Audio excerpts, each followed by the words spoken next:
Welcome back to the show. We've got upcoming events and season openers this week as this year's racing season takes off. On Friday, Motordrome Speedway and Dog Hollow Speedway kick off their racing seasons. On Saturday, Marion Center Speedway begins their 47th season of ownership and management under the Potts family. They have added the Fast Track late models to their program. Speaking of crate late models, Allegheny Mountain Raceway opens their 2013 campaign on Sunday with the Rush late models now on the card. Erie's will also see their first action of the year on Sunday. Big Diamond Speedway will host a 30-lap, 3,000 to win feature for the 358 Modifieds this Friday.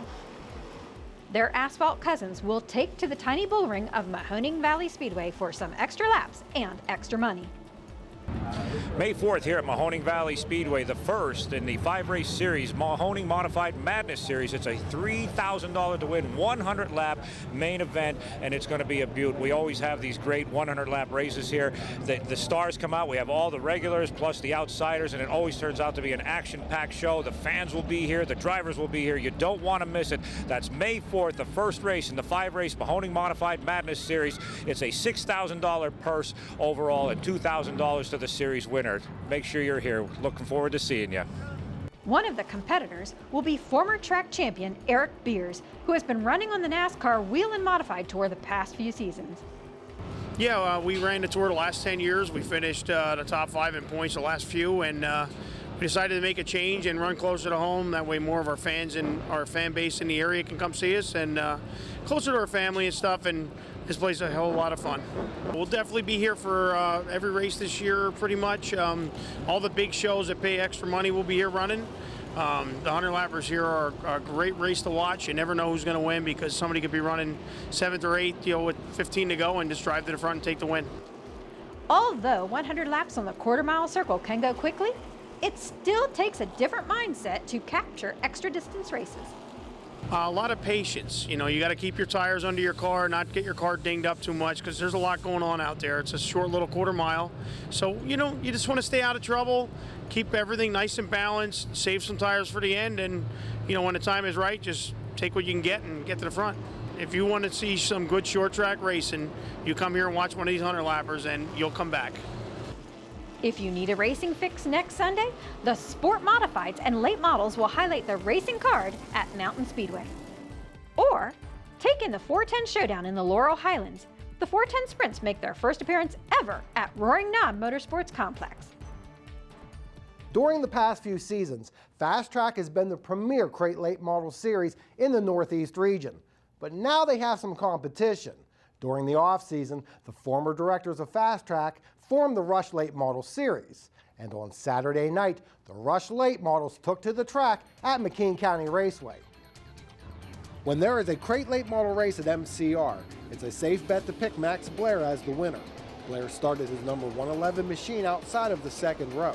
As we get underway, the rough track shoots Blair to the high side of turn 2. Damian Bidwell in the red 17 clears Blair and the 8 of Zach Carney. Going into turn 3, Blair tries to work to the outside of Bidwell. Down the front stretch, Bidwell has a car length on Blair with Zach Carney in tow. This time through 1 and 2, Blair has no problems in dispensing of Bidwell. And while he's at it, he takes the runner-up position away from Paul Grigsby in the 24. Now it's only a question of how many laps will it take for Blair to take the lead away from Jamie Brown. The answer is 2. Brown has problems navigating through the turn and pushes high, and off goes Max Blair. While Blair was untouchable in the lead, there were some good battles around the top 5. 21 Robbie Black, the 5 of Bob Kish, and Zach Carney make it interesting in turn 2. Well, I think you know how this story ends. Well, congratulations again on another win here in the crate late models, Max. I guess that rocket was really a rocket. Yeah, it was real fast. The racetrack was kind of rough tonight, but I mean, that's something you get early in the season. Kind of expect that sometimes, but yeah, the race car was great. I mean, hopefully we, get a lot more runs like that up here this year.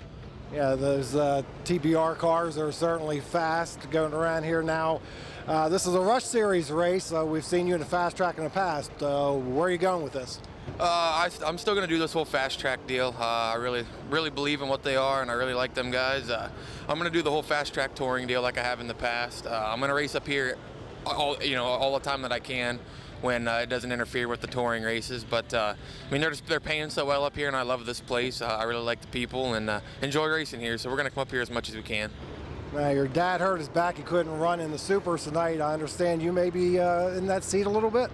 Well, I mean, he tried to run tonight. He actually hurt a motor in a heat race, but he did hurt his back. He's pretty sore, but I'm hoping to run his car some. I drove Boone Briggs' backup car here a couple weeks ago and did pretty well, so I'm hoping he'll let me do that again, maybe a couple times. You know, I'm hoping to run a Super 10, 12 times this year and maybe just get my feet wet in a little bit and see what we can do.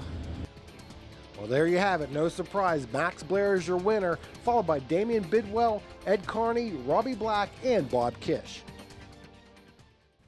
Well, that wraps up today's show. I guess you could say we've taken our first checkers of the season. We saw one young driver who has already taken many checkered flags, along with 2 seasoned veterans in victory lane. Seasoned veterans? Are you implying that they're old? No, I just mean they have a few years of racing under their belts. Oh, okay. Well, on behalf of our seasoned racing reporter and myself, Hey! Thank you for joining us for this week's Pit Pass. Until next time, remember, if you want to contribute to the growth of our sport, quite simply, support those who support racing. Pit Pass has been brought to you by Aaron's of State College on the Benner Pike and by Pocono Raceway, the Tricky Triangle. This has been a production of WHVL Sports.